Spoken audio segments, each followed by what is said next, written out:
ಎದ್ದಾಗ ದೃಢ ನಿರ್ಧಾರ ಇರಬೇಕು, ರಾತ್ರಿ ಮಲಗುವಾಗ ಆತ್ಮವಿಶ್ವಾಸ ಇರಬೇಕು. ದೃಢ ನಿರ್ಧಾರ ಮತ್ತು ಆತ್ಮವಿಶ್ವಾಸದೊಂದಿಗೆ ಬದುಕಿ ಈ ಜಗತ್ತಿಗೆ ಏನಂತಂದ್ರೆ ತೋರಿಸಿಕೊಟ್ಟಂತ ಧೀಮಂತ ವ್ಯಕ್ತಿ ಯಾರಾದ್ರೂ ಇದ್ರೆ ಅವರು ಡಾಕ್ಟರ್ ಬಾಬಾ ಸಾಹೇಬ್ ಅಂಬೇಡ್ಕರ್ ಆಗಿಕೊಂಡು ಬಹಳ ಹೆಮ್ಮೆ ಹೇಳ್ತೀನಿ.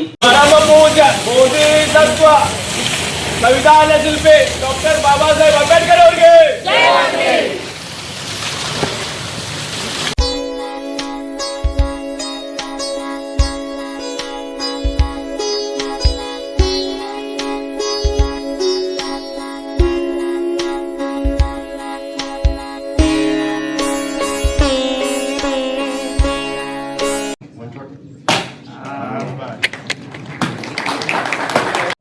बोलो रे बोलो, जय भीम बोलो, बोलो रे बोलो, जय भीम बोलो. डॉक्टर बाबा साहेब अंबेडकर ಅವರಿಗೆ ಜಯವಾಗಲಿ, ಡಾಕ್ಟರ್ ಬಾಬಾ ಸಾಹೇಬ್ ಅಂಬೇಡ್ಕರ್ ಅವರಿಗೆ ಜಯವಾಗಲಿ.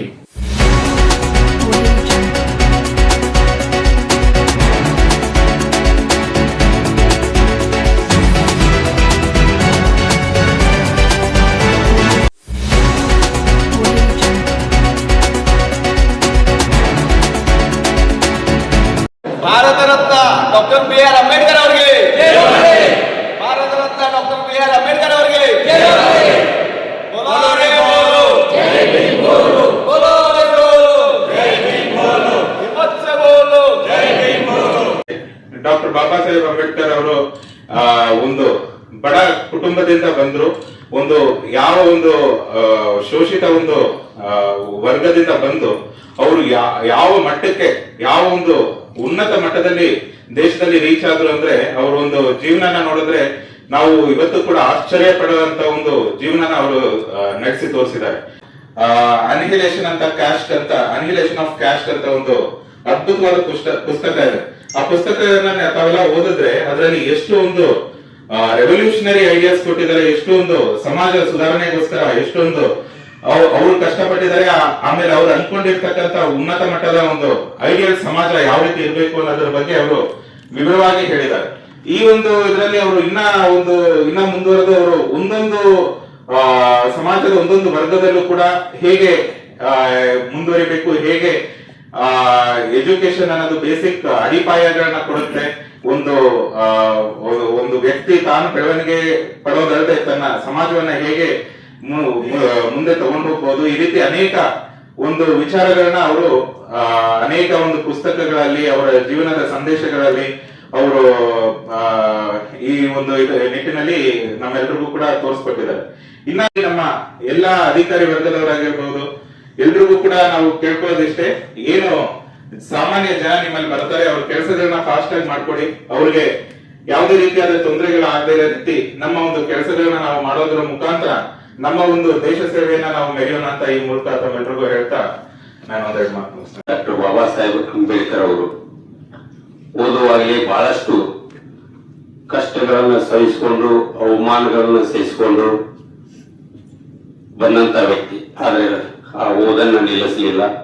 ಉನ್ನತ ಮಟ್ಟದ ವಿದ್ಯಾಭ್ಯಾಸಗಳನ್ನ ಪಡೆದು ವಿವಿಧ ಸಮಾಜದ ಜನರಿಂದ ಅವರು ಆಗಿನ ಕಷ್ಟ ಕಾಲದಲ್ಲಿ ಬೇರೆ ಬೇರೆ ದೇಶಗಳಲ್ಲಿ ಉನ್ನತ ಶಿಕ್ಷಣವನ್ನು ಮುಗಿಸಿಕೊಂಡು ಬಂದು ತಮ್ಮ ಜೀವನದಲ್ಲಿ ಹೋರಾಟದ ಮುಖಾಂತರ ಕೇವಲ ತನ್ನ ಸಮಾಜಕ್ಕಷ್ಟೇ ಅಲ್ಲ, ತನಗಾಗಿ ಅಲ್ಲ, ಇಡೀ ನಾಗರಿಕ ಸಮಾಜಕ್ಕೆ ಒಂದು ಕೊಡುಗೆಯನ್ನು ಕೊಟ್ಟಂತ ಡಾಕ್ಟರ್ ಬಾಬಾ ಸಾಹೇಬ್ ಅಂಬೇಡ್ಕರ್ ಅವರು ಇವತ್ತಿನ ದಿವಸ ನಾವು ನೆನೆಸುವ ಕಾಲ ಬಂದಿದೆ.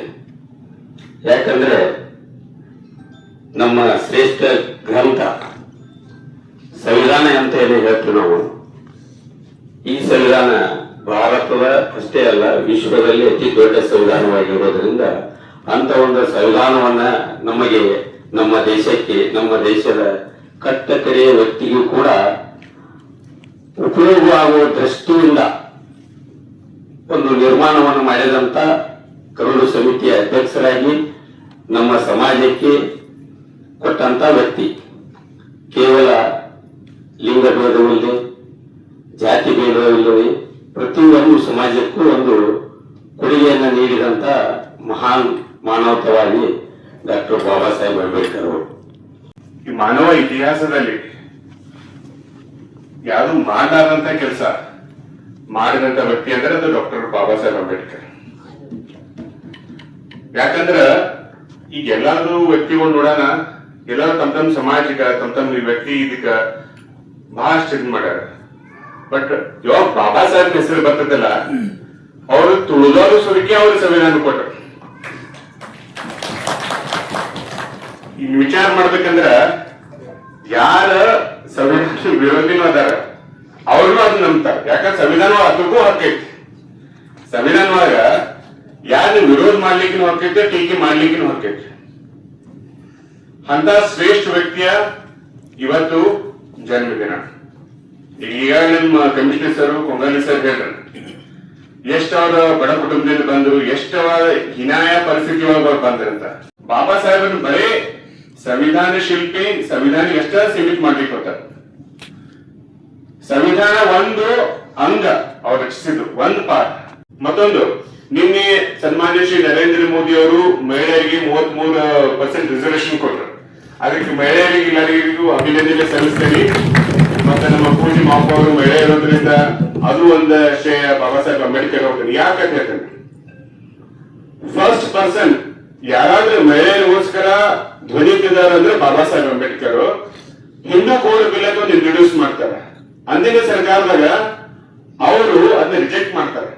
ಯಾಕೆ ರಿಜೆಕ್ಟ್ ಮಾಡ್ತಾರೆ ಅಂದ್ರೆ ಮಹಿಳೆಯರಿಗೆ ಹಕ್ಕು ಕೊಡ್ಲಿಕ್ಕೆ ಆಗೋದಿಲ್ಲ, ಆಸ್ತಿಯೋ ಸಮಾನ ಪಾಲ ಕೊಡ್ಲಿಕ್ಕೆ ಆಗೋದಿಲ್ಲ, ಮತ್ತು ಕೆಲವೊಂದು ಡಿವೋರ್ಸ್ ಅಥವಾ ಕೆಲವೊಂದು ಇದನ್ನ ಇರ್ತಾವ, ರೆಮ್ಯುನರೇಷನ್ ಆದ್ರೆ ಕೊಡ್ಲಿಕ್ಕೆ ಆಗೋದಿಲ್ಲ ಅಂತ ಅವಾಗ ಹಿಂದೂ ಕೋಡ್ ಬಿಲ್ ಅಂತ ಪ್ರೆಸೆಂಟ್ ಮಾಡ್ತಾರೆ. ಅಂದಿನ ಸರ್ಕಾರ ಅದನ್ನ ರಿಜೆಕ್ಟ್ ಮಾಡ್ತೈತಿ. ಮಹಿಳೆಯರಿಗೆ ಅನ್ಯಾಯ ಆಗೈತೆ ಅಂತ ರಾಜೀನಾಮೆ ಕೊಟ್ಟು ಹೊರಗೆ ಬರ್ತಾರೆ ಬಾಬಾ ಸಾಹೇಬ್ ಅಂಬೇಡ್ಕರ್. ಅಂದಿನ ಕಾಲದ ಇಷ್ಟೆಲ್ಲ ಮಹಿಳೆಯರಿಗೋಸ್ಕರ ಅವ್ರು ಮತ್ತೆ ಕಮಿಷನರ್ ಸರ್ ಹೇಳಿದಾಗ, ಯಾವಾಗ ಸಮಾಜ ಹೆಂಗ್ ನೀವು ಪ್ರಗತಿನ ಹೆಂಗ್ ಜಡ್ಜ್ ಮಾಡ್ತಿರುತ್ತಂದ್ರ it is progress by the women's progress ಅಂತಾರ ಅವರು. ಯಾವಾಗ ಮಹಿಳೆಯರ ಸಬಲೀಕರಣ ಆಗ್ತಾರೆ, ಯಾವಾಗ ಮಹಿಳೆಯರ ಮುಂದೆ ಆಗ್ತಾರೋ ಅವಾಗ ದೇಶ, ಆ ರಾಷ್ಟ್ರ ಮತ್ತು ಆ ಸಮಾಜ ಮುಂದೆ ಹೋಗ್ತಿರ್ತಾರೆ. ಅದಕ್ಕೆ ಅವರು ಒಂದು ಬಹಳ ಇದನ್ನ ಕೊಡ್ತಾರ, ಏನ ಎಜುಕೇಟ್, ಆರ್ಗನೈಸ್, ಎಜುಕೇಟ್ ಅಂತ. ಫಸ್ಟ್ ಶಿಕ್ಷಣ ತಗೋರಿ, ಸಂಘಟನೆ ಆಗ್ರಿ ಮತ್ತು ಹೋರಾಟ. ಇದು ಒಂದ್ ಇದಕ್ಕೆ ಸೀಮಿತ ಆಗುದಿಲ್ಲ, ಎಲ್ಲ ಸಮಾಜಕ್ಕೂ ಆಗ್ತೈತಿ. ಯಾವಾಗ ನಾವು ಶಿಕ್ಷಣ ತಗೋತೇವೆ ಅವಾಗ ನಮಗ್ ತಪ್ಪು ಸರಿ ಯಾವುದು, ತಪ್ಪು ಯಾವುದು, ಯಾವ್ದ ತತ್ವ ಐತಿ, ತರ್ಕ ಐತಂತ ನಾವು ಚೇಂಜ್ ಮಾಡ್ಲಿಕ್ಕೆ ಬರ್ತೈತಿ. ಬಾಬಾ ಸಾಹೇಬ್ ಏನ್ ಮಾಡ್ಬಿಟ್ರು, ಬರೀ ಒಂದ್ ಜಾತಿಗೆ ಒಂದ್ ಸಮುದಾಯ ಸೀಮಿತ ಮಾಡ್ಬಿಟ್ರು. ಬಟ್ ಅವ್ರ ಕಾಂಟ್ರಿಬ್ಯೂಷನ್ ಬಹಳ ಅಪಾರವಾಗಿದೆ. ನಿಮ್ಗೆ ಗೊತ್ತಿರ್ಬೇಕು, ಅವ್ರು ಸ್ವತಃ ಮನಿ ಕಟ್ಟೋಕ್ ಮುಂದ ಅವ್ರು ಯಾರು ಇಂಜಿನಿಯರಿಂಗ್ ಸಹಾಯ ತಗೊಂಡಿಲ್ಲ, ಸ್ವತಃನೇ ಡಿಸೈನ್ ಮಾಡಿ ಸ್ವತಃನೇ ಇದನ್ನ ಮಾಡಿದ್ದಾರೆ.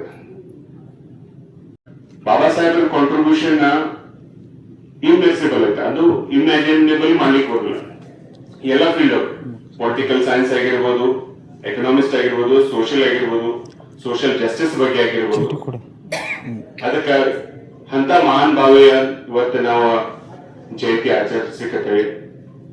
ಎಲ್ಲರೂ ಅವ್ರ ಬಗ್ಗೆ ಓದ್ರಿ, ಸ್ಪೆಷಲಿ ಸಂವಿಧಾನ ಬಗ್ಗೆ ತಿಳ್ಕೊರಿ ಅಂತ ತಮ್ಮಲ್ಲಿ ವಿನಂತಿ ಮಾಡ್ಕೊತೀನಿ. ಇಷ್ಟ ಹೇಳಿ ಪೂಜ್ ಮಹಾಪೌರು, ಉಪಮಹಾಪೌರು, ಆಯುಕ್ತರು ಸರ್, ನಮ್ಮ ಆಡಳಿತ ಪಕ್ಷ ನಾಯಕರ ಮತ್ತೆ ಎಲ್ಲರೂ ನೀವು ನನಗೊಂದು 4 ಮಾತು ಮಾತಾಡ್ಲಿಕ್ಕೆ ಅವಕಾಶ ಕೊಟ್ಟಂತ ಎಲ್ಲರಿಗೂ ವಂದಿಸುತ್ತಾ ಧನ್ಯವಾದ. ಜೈ ಭೀಮ್, ಜೈ ಭಾರತ್. ಬಾಬಾ ಸಾಹೇಬ್ ಅಂಬೇಡ್ಕರ್ ಅವರ 135ನೇ ಜಯಂತಿ ನಿಮಿತ್ತ ಎಲ್ರಿಗೂ ಹಾರ್ದಿಕ ಶುಭಾಶಯಗಳು. ಇವತ್ತಿನ ದಿವಸ ನಾನು ಮಹಾಪೌರಾಗಿ ಇಲ್ಲಿ ಈ ಸ್ಥಾನಕ್ಕೆ ನಾನು ನಿಂತು ಮಾತಾಡ್ತಾ ಇದ್ದೇನೆ ಅಂತ ಮೊದಲನೇದಾಗಿ ಅವ್ರದೇ ಕಾರಣ. ಯಾಕಂದ್ರೆ ಹೆಣ್ಮಕ್ಳಿಗೆ ಈ ತರ ಹಕ್ಕು ಬರ್ಬೇಕಂತ ಹೋರಾಟ ಮಾಡಿದ್ರು ನಮ್ಮ ಅಂಬೇಡ್ಕರ್ ಸರ್ ಅವರು. ಅವ್ರಿಗೂ ಮೊದಲು ನನಗೆ ಅವ್ರಿಗೆ ಧನ್ಯವಾದ ವ್ಯಕ್ತಪಡ್ತೀನಿ. ಪ್ರತಿಯೊಂದು ಕ್ಷೇತ್ರದಲ್ಲೂ ನಮ್ಮ ಹೆಣ್ಮಕ್ಳು ಬೆಳಿಬೇಕು, ಇದು ಒಂದೇ ಕ್ಷೇತ್ರ ಅಂತಲ್ಲ, ಪ್ರತಿಯೊಂದು ಕ್ಷೇತ್ರದಲ್ಲೂ ನಮ್ಮ ಹೆಣ್ಮಕ್ಳು ಬೆಳಿಬೇಕು ಅಂತ ಹೋರಾಟ ಮಾಡಿದವರು ನಮ್ಮ ಬಾಬಾ ಸಾಹೇಬ್ ಅಂಬೇಡ್ಕರ್ ಅವರು.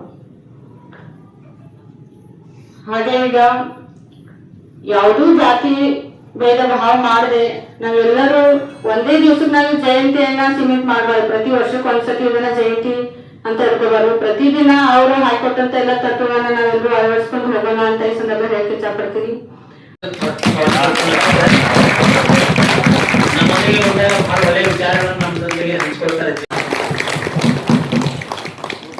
ಡಾಕ್ಟರ್ ಬಾಬಾ ಸಾಹೇಬ್ ಅಂಬೇಡ್ಕರ್ ಅವರಿಗೆ, ಡಾಕ್ಟರ್ ಬಾಬಾ ಸಾಹೇಬ್